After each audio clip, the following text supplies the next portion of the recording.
Hello, in this video I am going to cover how to use the OR instruction. The OR instruction works on a binary level. We are going to specify numbers, but you could specify hexadecimal values or the binary values directly.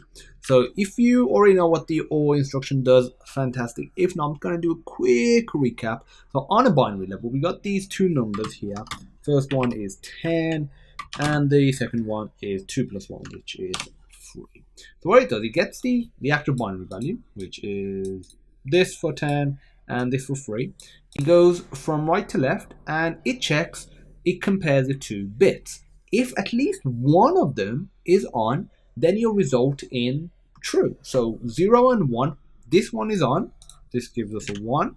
Both of them on, still going to give us a 1. These are both 0, so this will result in 0. The first one's on, so this will result in 1 and 0 for the rest of them because they are all zeros. So the new value that we get is 8 plus 2 plus 1, which is 11.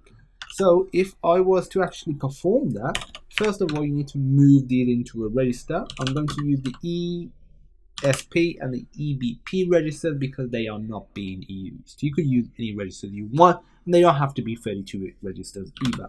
So the numbers were 10 and 3. So 10, we're going to move into the EBP register 3, and to do the operation, you do OR, and then you specify the registers, so ESP and EBP.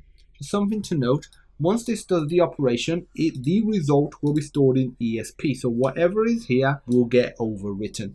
EBP will be fine. This can actually just be a value like that, for example, because this is the only one that's required to store the result. Now if we run it, we don't get any change. But if you look, we got this, which is hello world with an exclamation mark. This results in 11. So if I use what's at ESP now for the length to print out, we get all of it except for the exclamation mark, and that's because we have 1, 2, 3, 4, 5. Remember the spaces are counted as well: 6, 7, 8, 9, 10, and 11. So it's printed out 11 characters. So this is how you do the OR instruction